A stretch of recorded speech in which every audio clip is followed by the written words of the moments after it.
Welcome to the Heartbreak to Happiness show with Sarah Davison. If you're struggling with a breakup and you feel shocked, angry, betrayed, devastated, or sad and alone, then this podcast is for you. Best-selling author and award-winning host Sarah Davison shares how you too can get on with your life to heal, grow, and move from heartbreak to happiness. Here's your host, Sarah Davison. Welcome back to the show, and today my guest is Richard Granon. Now, Richard and I have done a couple of events over the years together, and I am a big fan of his work. Now, Richard's predominant area of interest is in helping people protect themselves from exploitation and bullying at any level, personal, cultural, or political. This has led to him studying narcissism and psychopathy and its effects, particularly in emotional dysregulation, CPTSD, and codependence. Richard's vision is to empower individuals to break free of the strictures placed on them by others, to individuate and be the most authentic version of themselves possible. So I am super excited to welcome Richard Granon to the show. Welcome, Richard. Hello, thank you very much for having me on. It's very good of you. Well, as you know, I'm a super fan, so the pleasure is all mine. I know we've done a couple of events together in the past. You kindly came and spoke at one of my retreats, but I also spoke at one of your events, Divorcing a Narcissist. And I noticed on that video the other day, there's been nearly 1 million downloads or views of that video, which is insane. So obviously this is a massive topic, and I know you have a huge following. Most people are going to know who you are and what you do, but for those listeners around the world who don't, can you just tell us a little bit about the work that you do? My name is Richard Granon. Originally, I was a self-defense instructor and an NLP practitioner. I wanted to teach other martial arts instructors and people who are following my work in the self-defense field, like soldiers and bodyguards and so on, how to overcome people pleaser syndrome, because they had an issue with asserting themselves. Didn't have an issue with shooting people in the head or punching them in the face. But when it came to asserting their personal boundaries in their personal lives, they had difficulties. So I created a project on YouTube that was called Spartan Life Coach that focused on overcoming codependency. And that quickly and organically grew into a discussion of personality disorders, narcissistic abuse, and emotional abuse. And so now I'm a content provider and author in that field. Yeah, a lot of my listeners I know are going through really tough breakups right now. A lot of them will be divorcing or breaking up from what I call difficult people, to sort of dial down that intensity. But, you know, the abusive, maybe narcissistic behaviors that I know you talk a lot about. Interestingly, I've seen a massive increase in that in the recent years post-pandemic. I know the charity that I'm the patron of, again, has seen an increase in calls to their support line. Is this something that you've seen over the last couple of years? Yes, I think there are a lot of economic and cultural factors that have led to a big spike in the presence of narcissism. It seems to be particularly bad in romance, in the area of romance, whether it's a heterosexual relationship, homosexual relationship, doesn't seem to make a difference. There is this hostility and an entitlement to abuse and exploit and discard human beings. Not really sure where that's come from. I'm aware that people are feeling pretty traumatized, and traumatized people tend to fall back to infantile responses. But yes, there does seem to be a spike in narcissistic abuse. Say infantile responses, what do you mean by that? Well, narcissism is a natural and healthy infant state. So up until the age of, say, 2 years old, 18 months, 2 years old, we are all narcissists. We are born believing that we are the center of the universe. We have zero ego boundaries, no ability to empathize with others because we just don't have the hardware or the software to do that. And so we see the world through narcissistic eyes, a fundamentally narcissistic perspective. When people are traumatized, they regress. We regress as human beings. The deeper and longer the trauma, the more we regress. We regress to our early 20s, through our late adolescence, right the way down, if the trauma is strong enough, to an infant state. So we would call these infantile defense mechanisms. This is a preconscious defense mechanism. So people aren't aware that they're behaving narcissistically. They're not really aware, I think, that they're traumatized. That's just what they spontaneously do to get what they want, to defend themselves, and so on. Interesting. I think one of the things that I've seen with my clients recently, more than ever, is people saying to me, I think I'm the difficult one, Sarah. I'm the difficult one. I'm making this relationship. In fact, I'm working with a client right now, and it's really challenging because she really firmly believes this is all her fault and that she is a difficult person. She's been told that a lot. Is this something that you see? Is that a normal experience when you've been in a relationship with somebody like this? I think if you've got somebody who's got codependent tendencies, if they were raised as a black sheep in the family unit and they had an inappropriate amount of responsibility and blame heaped upon them in their childhood, then in their intimate relationships, that will appear again. There is also the possibility that at times she is being difficult. There is also the possibility that at times she's not coming from her adult self in the intimate space. So she may be perfectly adult and reasonable in her job, in her relationship with her family, with friends, but then when it's time for love and sex and sexuality and real intimacy and vulnerability, she may be showing up as a different person. She may slip into a different ego state, a child ego state, an infantile response, become extremely emotionally dysregulated, become clingy, become demanding, so on and so forth. So it may be delusional. She may have something from childhood that makes her think that it's all her fault. Or she may actually be doing things that are provocative, and it could be both. Yeah, it's a really interesting way of looking at it. You're so right. It's good advice. Yeah, I hear a lot about people saying, well, in my childhood, my parents' relationship maybe was dysfunctional. And so therefore, that's why I maybe go for this type of personality in relationships. Do you think that it's, that's a reason, obviously, but is it essential? Because I have clients who had, relatively, as they describe it, happy, content, loving, relationships with role models. How did these people find themselves in those toxic relationships? Well, it depends on what you believe. And I don't insist that people see the world through the same lens that I do, but I believe that economics and culture has a massive impact on how we live and the behaviors that become hypernormalized. We are in late stage consumer capitalism. The system is crumbling. There is less on the table than there was before. What our parents had in terms of opportunity and what they could buy with their wealth and their capacity to accumulate wealth was much greater than what we have. Culture has also, just never mind our grandparents, but since our parents, has become more rigidly individualistic, which looks like narcissism, but isn't narcissism.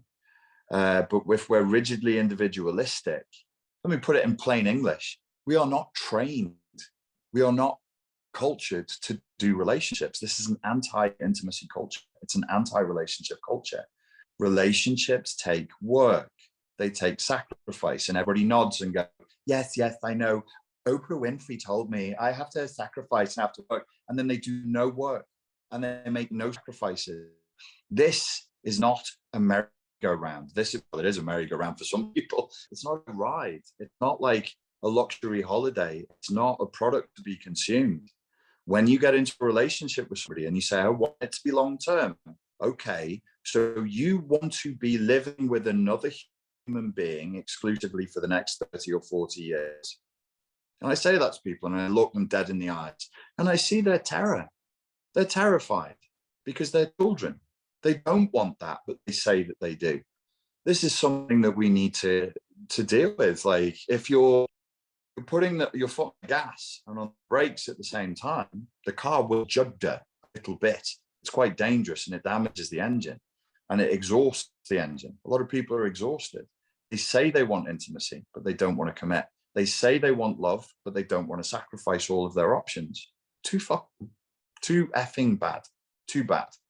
My sympathy for people in this situation is not limitless, because I've been at this for 8 years.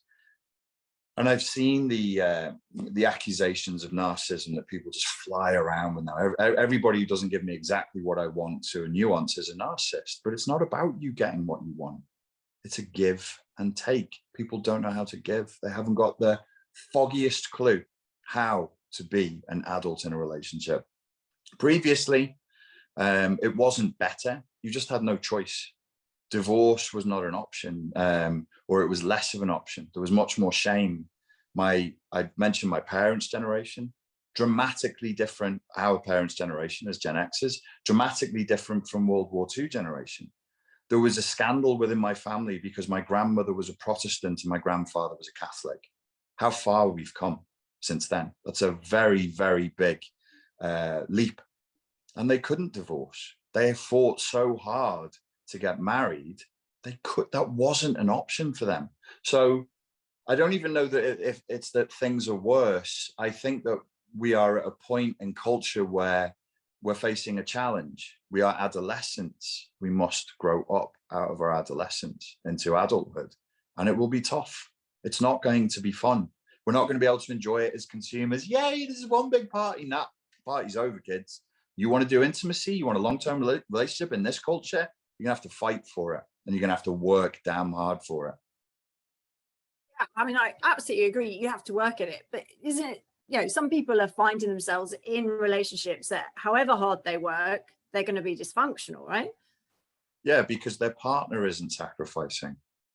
It's two people, it's consensual. It's like therapy. If I do therapy with somebody and they don't want to speak to me, I'm not a wizard. I'm not a magician. I can't strap them to a chair like in Clockwork Orange and pin their eyes open and force them to listen. It's consensual. People have, in my humble opinion, we've lost the concept of consent. It's become meaningless. We've lost the concept of agency. Everything is passive. Everything is like, it's just happening to me. It's just happening. Look, your partner doesn't want to do the work for the relationship. Listen, I know it hurts, but let me look into the camera. They're not qualified for a relationship. Let it go. They can't do it. You ask a mechanic to fix your car, he neither wants to nor is capable of fixing it. So you spend an awful lot of time waiting for him to fix it, don't get fixed. We're going to have to start accepting some rather harsh red pill truths. Take that medicine, grieve for what was lost, and then move forward. If your partner won't work, they're not going to sacrifice, it's not going to happen. And all the affirmations and chanting and writing things down and doing, what do they do? These vision boards, it ain't going to help you, man. It's an anti-intimacy culture. If your partner is ideologically infected, they're not really your partner. They're just an option, and you're just their option for now. It's temporary in there. In their head, they may not think that. They may deny it till they're blue in their face, but in their heart, that's the truth that they're living. That's the nature of ideology. Sorry to be so brutal. No, I love it. Be brutal. We love it. So, okay. So talking about that then, being in love with somebody who, I mean, I get asked all the time, did they ever love me? Sarah, was that ever a real bond? And I guess that's one side of it. But then I guess the other side is also, did you ever really love them? Because how do you ever really know who they truly are? And is it falling in love that makes people stay together somewhat happily and in peace for 40 years? I would say, who cares? Who cares? Look at our most ancient cultures. They did not marry based on falling in love. That's our obsession with pleasure, limerence, consumerism, sexual pleasure. Great, good for you. But in human history, that's not how empires were built. That's not how institutions were built. Sorry to be such a party pooper, but if you think you're going to be, if you try and rate the quality of the relationship by was I in love? Did he ever love me? Grow up. What are you trying to do? Are you trying to, is the secret question, am I lovable? okay, that's a question for your therapist. That's a question for your coach. That's a question for your counselor. That's something you have to resolve on your own. You try and resolve that through limerence, through this very superficial, biologically rooted, temporary hormonal state called falling in love. You're going to create such a mess, and everybody's creating a mess now. It doesn't, like, are you trying to build a 40-year relationship? Are you trying to live in the same house as someone in peace for 40 years? Or do you want pleasure? Because they're two completely different questions. If you just want pleasure, then date people on a 9 to 12 month cycle and then get rid of them. I mean, some people, I know some of my listeners are going to be thinking, this guy is brutal. I'm horrible. I'm horrible, but it's all from love. This is real love. Forget the fake love. The people who give you your beautiful dreams, I'll give you, it's all lies. I'll give you an ugly truth, but it can save you. It will save you a lot of time. You want to be able to sit in a room on your own and feel okay. And if you can't do that, you've got no business trying to be in a relationship. People are trying to consume others, and they're trying to consume relationships like they pop pills. If you're depressed, relationship ain't going to save you. If you're anxious, sex isn't going to save you, except temporarily. And then you're going to be like, oh, it's wonderful. We're in love and he loves me. Oh, he doesn't love me anymore. Now I'm back to being just as depressed or more depressed than I was before. Well, you're not handling your business, are you? You're not handling your shit. You haven't integrated your shadow. You've not done the work. You've not overcome these traumatized patterns from your parents. Good luck, man. Because in the Jungian worldview, which I find somewhat useful, not completely useful, we talk about shadow activation and shadow integration. When you are in love and you think it's wonderful, guess what? You're shadow activated. All this pus and pain and loss and grief from childhood elevates. The closer you get to the person, the worse it gets. The more he, she becomes he, she and she, whatever the combination is, the closer you get in intimacy, the higher the stakes are. The higher the stakes are, the more stressed out you get, and the more your shadow will come up. The more your shadow comes up, your shadow activation is reflected in them. They become shadow activated. And guess what? They become abusive. You become abusive. You start gaslighting each other. You start lying. You start breaking each other's boundaries because you're anxious. You're terrified, and you should be. It's not a neurotic response in the psychotherapeutic sense. You're not wrong to be terrified. If you get this right, your future will be peaceful and sane. If you get it wrong, you will live in hell. And people who are watching you all know what I'm talking about. They've all lived in hell. It's literal hell. We have a tendency to understate how awful it is when you love somebody and you feel like it's not reciprocated, or you're trapped, or you're being abused. It's torture. It's absolute torture. I've lived it. I'm compassionate to that. I'm sympathetic to that. But I'm not sympathetic to people who rigidly hold to the belief that love and relationships is something to be consumed. Let go of that. It's never been like that. This is the product of romantic comedies, Disney, and ideology. You got to let it go. It's the relationships that work throughout human history across the globe. We don't want to bring back arranged marriages, right? But we do need to start thinking in way more practical and far less romantic terms. If you want to spend 30 to 40 years living with another human being in the same house without you killing each other. Okay, I love this. I love it. So being more practical, what does that mean then, Richard? If there's people listening going, okay, right, I get it. How do I become more practical when I'm looking for a partner? Okay, so when you look at a project, you start with the end in mind, and you're going to have to be rudely honest with yourself. This was one of Freud's statements. One of the wisest things he ever said was the best discipline a person can acquire is the discipline of being brutally honest with themselves. I don't ask that you be brutally honest with other people. It's dangerous. Be carefully honest with people, but you must be brutally honest with yourself. Start with the end in mind. Do you want the experience of, the heroin injection, the line of cocaine, of being in love and being shagged senseless? That's different to saying I'm trying to build a safe, sane environment with another human being. So there are people who are the line of cocaine who are going to shag you senseless. Good for you. Great. Go do that. But don't come crying to me when that dude or that girl isn't qualified to build a safe, sane home with, because they're two different people. So you've got to start with the end in mind. It's not going to be both. You might get lucky and you might find like a good mix, you know, somebody you can have a safe, sane environment with, and occasionally, you know, you could get crazy with each other. But that's chaos. That's chaos. It comes from so I use the Taoist philosophy a lot. It's either yin or yang. And in yin, we have pure potentiality. We have the rush of what could be idealism and chaos. And the chaos of that rush of experience will typically come from people who are emotionally abusive, because they're powerful and power corrupts. So you meet beautiful people, you meet a beautiful man, a beautiful woman with a ton of options. Of course you want to have sex with them, but they're corrupted by their own power because they're rare and they know that they are. They have a ton of sexual options and it goes to their heads. They will be abusive because they're childlike. They're like King Joffrey in Game of Thrones. So you got to be careful. You want to build a home with somebody, you want to create sanity and peace with somebody, you're going to be choosing a different kind of person.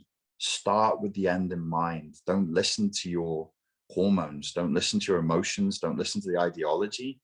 Keep it rational. Keep it practical. Of course, you want to be sexually attracted to the person. But if that's primary and you have problems, don't come crying to me. It's never been primary anywhere in history. You were not, if you were royalty, you were not married off to somebody because you thought they had a thick booty. That wasn't how it worked. You were married off to them because that was what was beneficial to others, to the clan, to the family, to the tribe, to the unit. We don't think like that now. We're rigidly individualistic. What's in it for me? How am I going to consume this person? So, you know, it's a real problem. I'm not trying to create a dichotomous situation where you're either going to be with somebody who's hot, exciting and abusive, or somebody who's dull and sane and you have a, you know, like a stable life. But you must consider the ways in which that is something of a polarity and something of a dynamic, and then realistically try and negotiate that. If you want to live in the same house as another human being for 4 decades, that's what a long-term relationship is. And if me saying that scares you, then go back and go, do I want this? Because some of you all don't want it. You don't want that.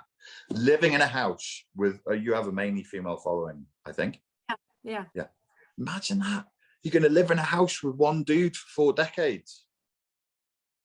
Some people are scared, man. Of course they are. That's scary. That's a scary thought. One dumb, limited human being in socks with a bank account and like an itchy eye. They're not God. They're not a superhero. They can't save you. And if you believe that they can, or the relationship will, you will be disappointed. And then you will be one of those bitter people walking around with dull eyes, feeling ripped off and feeling disappointed that that human didn't do everything you thought they would do for you. They can't. They're just not capable of it. Very good advice, and it's pretty hard hitting, I think, for probably a lot of my listeners. I think, yeah, it's realism, I guess. It's realism. I think a lot of people still want that fairy tale. I think you're right. They're striving for that, but actually, you know, we've got to get better at picking the right person for us, right? Well, yeah, they do. But listen to what you just said. You're talking about adults. Like, I'm 43. If I turned up and said, I'm really looking for a fairy tale, and you're my coach, like, I want a business and I want to be Bill Gates. I just want to be Steve Jobs. I want that fairy tale of being a multi-billionaire. Like, if you were any kind of decent coach, you'd be like, okay, Richard, that's nice. Let's moderate our expectations. That's a rarity. That's like these people are like 1 in a billion. Fairy tales? Fairy tales. We want fairy tales. I think society, though, as we've grown up, and I think that is definitely changing. I think if you look at the Disney movies, you know, it's not the fairy tale endings anymore. And a lot of them never really were anyway, actually. They're pretty gruesome stories. But, you know, the original stories were, yeah. Yeah. But I do think that, you know, I mean, I agree with you to some extent that, you know, I mean, fairy tales, yes, obviously that's, you know, maybe for certain people, but we've got to aim big. We've got to dream big. We've got to set our expectations high, because if you don't, you're going to come in woefully low. So I think, you know, knowing what you want and identifying what you want is important. But again, it does take work. It does take compromise, but not sacrifice necessarily. I think sacrifice can be dangerous. Okay, let me bring more yang cynicism to the yin idealism here. Okay, here we go. I want a girl who is she's a Brazilian Argentinian Victoria's Secret supermodel. She's also an online entrepreneur, and she's from a family of billionaires. That's what, and she's also got a PhD in philosophy. That's what I want. Okay, what's wrong with that? Well, that's not what I'm going to get, because that's not even out there. Have you tried looking for it, Richard? That girl doesn't even exist. So, you know, you can. And if she does, email Richard. Yeah. Hit me up. I've been waiting for you for about 15 years. You know, it's like we've got to get our arms around reality. Yeah, dream big, aim high. But what are you aiming for? Are you aiming for stability and sanity? That seems reasonable. If you're aiming for stability and sanity, but like, you know, probably the same people you're coaching are some of the same people I'm coaching. I've had, you know, with all due love and respect, a 55-year-old woman show up for coaching, and she's devastated because she cheated on her husband with a 25-year-old yoga instructor with the man bun and the six-pack. And he shagged her 5 times and then left her. She's like, I'm the victim of narcissistic abuse. And I'm like, are you? Are you the victim of narcissistic abuse, or are you the victim of rather unrealistic expectations? What did you think the 25-year-old yoga instructor was going to do with you? Run away with you? Marry you? What? Like, why would you think that? Why would you let yourself think that? It's not sensible. It's not realistic. And what's worse, is it to accept the reality of the situation we're in, or to remain trapped for years inside of idealism? I see a lot of people trapped inside of idealism and dreams that are never, ever, ever going to come to fruition. Let it go. Absolutely. I mean, you know, realism is important. And, you know, actually, if you think about what we want, I think that's quite dangerous. I think it's important to look at what we also need, which is actually quite often very different to what we want. You know, and that's part of learning and healing from past relationships. You know, I mean, I've been in toxic relationships and not learnt the lessons in my 20s, only to repeat the same mistakes going into my 30s, to end up, you know, in significantly difficult situations because I didn't listen, I didn't learn, I didn't bank those lessons. So life just kept on teaching me those lessons. I think when you identify, you know, what you need, that gives you a different perspective on looking for a partner. Would you agree with that? Yeah, I think to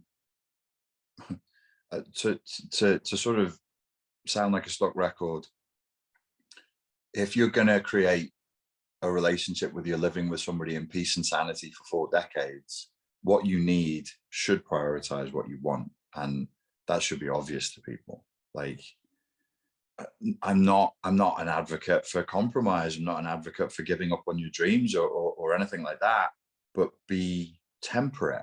It's yin and yang. It's dynamic. One cleanses the other. The yin cleanses the yang cleanses the yin. So I might have my little moment of idealism, pure yin, pure creativity from chaos as an artist, as a creative. And then the yang comes in and goes, yeah, but practicality, how do you realistically think that's going to play out? How do you, you know, we've got to moderate these feelings. Yes, probably going for what you need would be an idea. Keep in mind what it is you're trying to do. You want to cultivate a safe, peaceful environment, or do you? So some people, when I say that, will be like, no, I want chaos, actually. I want the man to challenge me. I want him to bring drama into my life. I want him. Some people are addicted to betrayal. We need to have an honest conversation with ourselves. Do you like being deceived? Does it sexually arouse you to know your partner is cheating on you? These are difficult conversations, but they need to be had. Because for some people, the answer is yes. They associate sexual attraction with betrayal. They associate love with deception. If those are your associations at the unconscious level, all the conscious work in the world isn't going to do anything, because your unconscious trumps your conscious. You know, it's like a 90%, we're probably functioning 95% unconsciously and only 5% consciously. So we need to be having these conversations. We need to have honest, hard conversations with ourselves and with each other. Yeah, I totally agree. And sometimes when you've raised those behaviors from, or belief systems, maybe from your unconscious to the conscious, then at least you get to choose, because you're aware of it. And you can choose to do either keep going or maybe replace it for something else, which isn't always easy. I know a lot of my listeners struggle with trusting again. So they may be, you know, taking everything you're saying on board, going, okay, yeah, I'm going to do that. I'm going to take this on board. I'm going to start with the end in mind. I'm going to be more practical. All those things, really good advice. Where do you think you learn to trust again? Is it, you know, I'm a big believer that people have to earn your trust. It's not something you just give away. But actually, ultimately, in these, you know, when you've been through a toxic relationship, sometimes it's about trusting yourself to make better decisions. You know, where do you stand on that? Yeah, I think so. I think we say, I have trust issues, I don't trust people, but it's actually the truth. That's probably an alloplastic defense. And it's probably that you don't trust yourself, because why would you? You chose them wrong and it hurt you. Think about trauma and the impact it has. Like, you did a thing and it caused you terrible pain. It destroyed your life. It made you depressed. It made you wonder whether you wanted to carry on living. These are high risk conversations. These are high risk activities. We're all trying to sound cool and indifferent and like, yeah, you know, I don't really, it's your life. Intimacy is the big challenge. You can make money. Business is simple. You can get fit. Fitness is simple. These are all simple formulas. Love is very, very, very tricky. And in an anti-love culture, an anti-intimacy culture, it's even worse.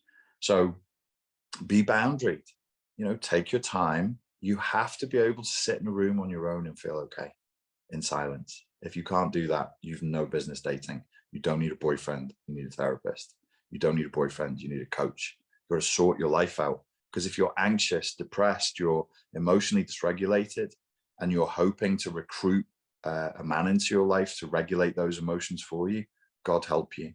God help you, because you'll be like putty in his hands. You will be so open to the manipulation, gaslighting, and abuse, and you won't be able to leave, because you'll have merged with him. He's now regulating your emotions for you. Oh God. And I'll come along and say, hey, just split up with him, he's abusive. And you'll go, fucking can't. I can't function without him. Okay. So something was wrong before the relationship began.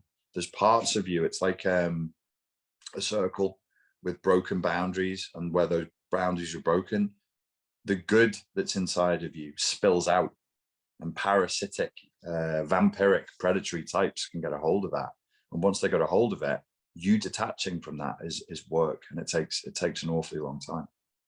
Addictive when you're in there. But what I've found is when people get out of it, it can also be addictive talking about what they've been in. Do you see that? It's kind of like a toxic, addictive cycle to talk about it and to think about how toxic your ex was. Yes. Which can keep you stuck, right? What star sign are you, Sarah? You're into star signs now. Yeah, I'm a Leo. You're a Leo, is it? So I'll come back to that in a second. So we're talking to women mainly. I'm a man, so let me mansplain something about women, because every woman enjoys when a man tells them what their experience is. Everybody enjoys that. Brace. Just put a warning out to brace everybody. Brace. Everybody's like that. You could punch the screen and pretend it's my face. So there's risk factors. I've been at this for 8 years, and probably 80 to 90% of my coaching clients and followers are female. And I am part female, so I understand. I have emotional literacy and the emotional intelligence and the intuition of a woman. I'm blessed in that way. I have a lot of yin going on.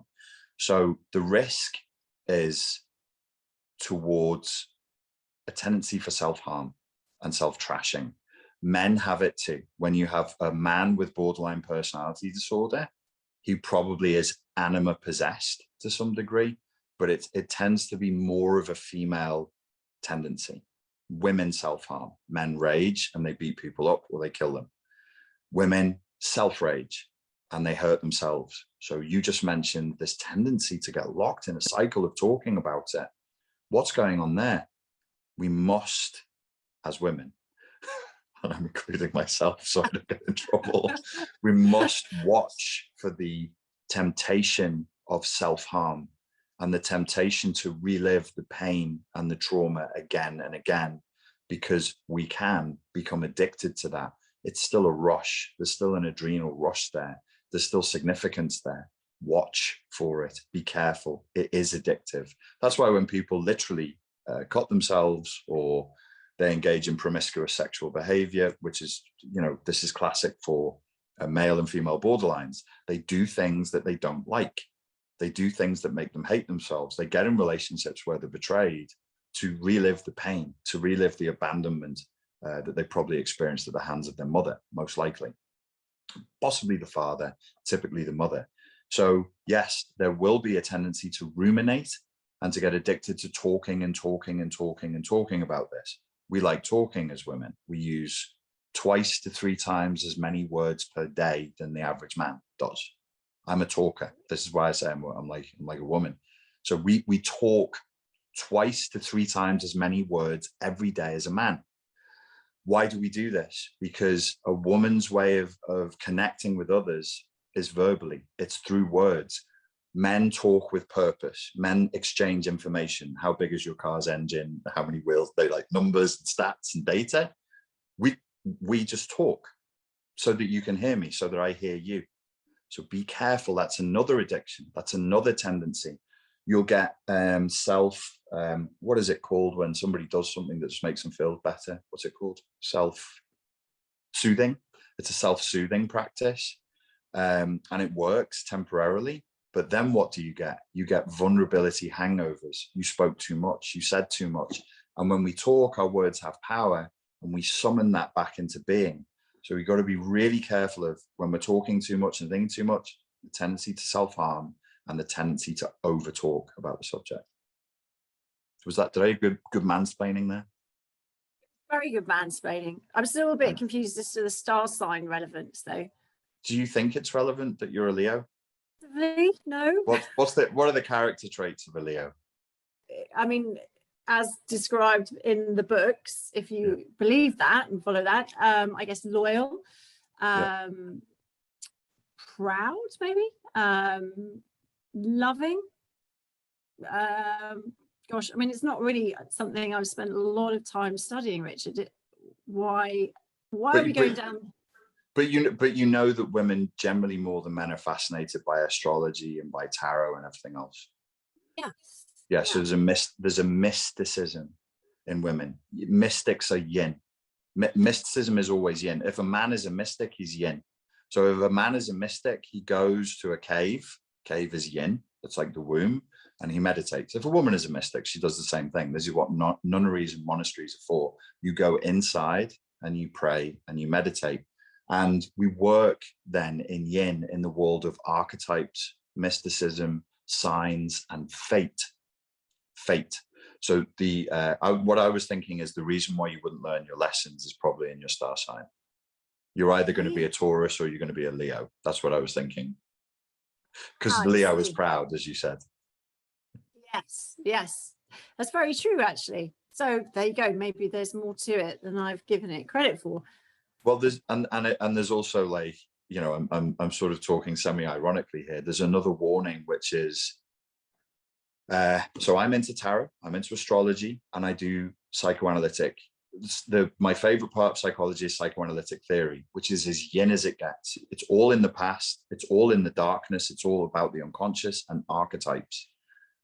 Be careful of thinking in archetypal ways. of going, well, I met him and he was a Scorpio and I'm an Aquarius, and that means this and this means that. Signs, sigils, and symbols. It's not meaningless, but we have to moderate that with yang, pure reason, pure rationality. Have a sense of humor, like be able to laugh at yourself when you say, oh, I met him, he's my twin flame, we're karmic soulmates, we're this, we're that. Let a little yang in and just be like, really though? Isn't he just kind of a dickhead and he just is sexy? Yeah, okay, well, it makes sense that way. I mean, yes, I get that. And you know, I'm into tarot. Actually, I did a great podcast interview with Angie Vanicki, who's big in tarot and does all the Hollywood stars, and fascinating, absolutely fascinating. It really is. So yeah, I mean, I love all that, and maybe that's because I'm female. I do think that, you know, having some, you know, mysticism is interesting, and understanding that is good. So I didn't realize that you were into that. So that's fascinating, because that is a slightly different side to you that maybe other people haven't realized too. Well, I'm also sort of like letting people know that, like, because if you look at me and you go, oh, here's a guy who goes to the gym, lifts weights, boxes, and he's just like, this is all nonsense, this is what you have to do, blah blah blah. I'm not coming from that place. I understand getting trapped in idealism. I understand getting trapped in romance. But one of the things that I have to remind myself, and I remind my clients, romance is a concept, etymologically speaking, is fiction. It was a style of writing that was, you know, it was from the 13th century forward, but the way we use romance today is from the 16th, what we're talking about is from the 1660s forward, and it's fiction. The purpose was to titillate and entertain, not to educate, not to inform. It would be like us watching, you know, Marvel's Avengers movies and go, oh, this is how we should organize society. This is what life is. It was never meant to be taken literally. It was for entertainment. So I'm a romantic. I have to moderate that yin, romantic, idealistic, mystic side of myself with yang, practicality. It's very, very important.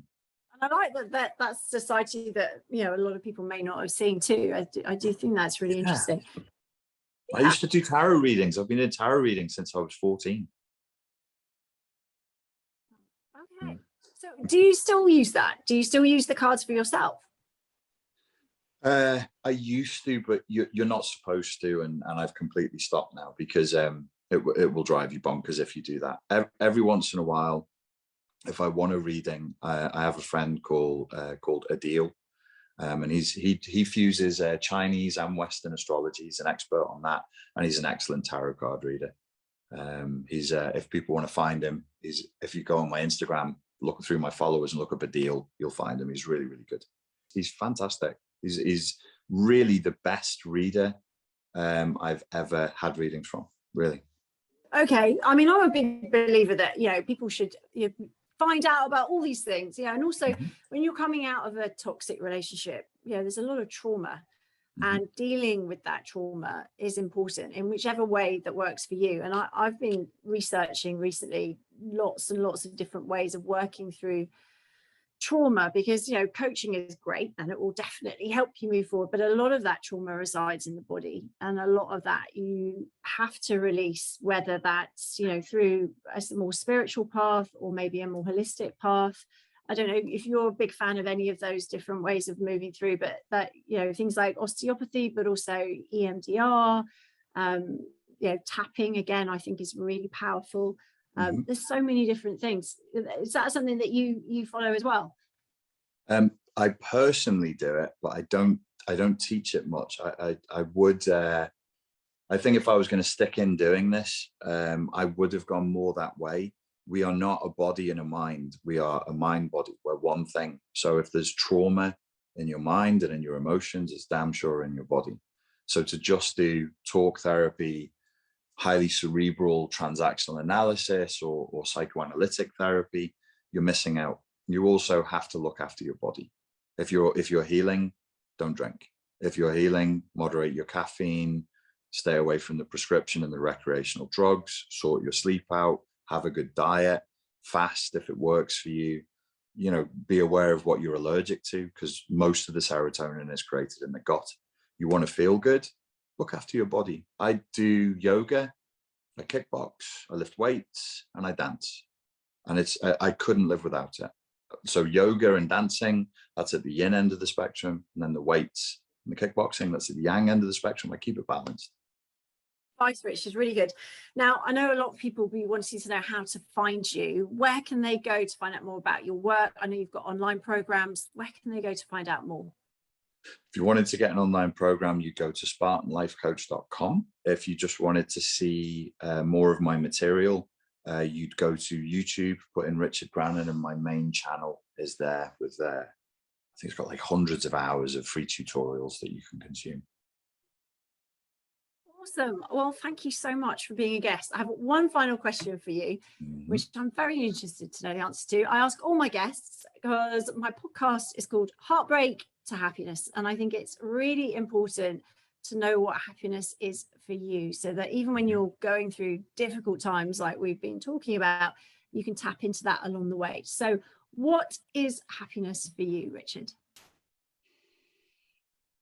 Taking a walk in nature with precisely 0 other humans around in total silence. That's happiness for me. Or it would be going to a dance social, and then you have like one really good dance where you really connect with somebody, and you just pull off between the two of you an amazing dance. I think that's what a good relationship is. Between the two of you, you are dancing, yin meets yang, yang meets yin, and you pull off some really good moves. You concentrate, you improvise, and you do a good job. Then you'll be happy. I love that. Powerful, powerful. What a way to end. Well, thank you so much, Richard. As always, you've been fantastic. Thank you for joining me. Thank you. That's it for today's episode. To find out more about Richard, do head on over to spartanlifecoach.com or find him on YouTube. And I look forward to you joining me for my next episode. That's it for today's episode of Heartbreak to Happiness. Don't forget to subscribe and leave a review to win a free ticket to one of Sarah's virtual retreats.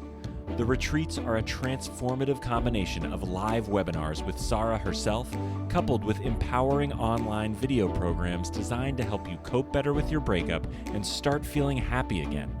For more details, head on over to heartbreaktohappinesspodcast.com, where you can also get a copy of Sarah's free gift.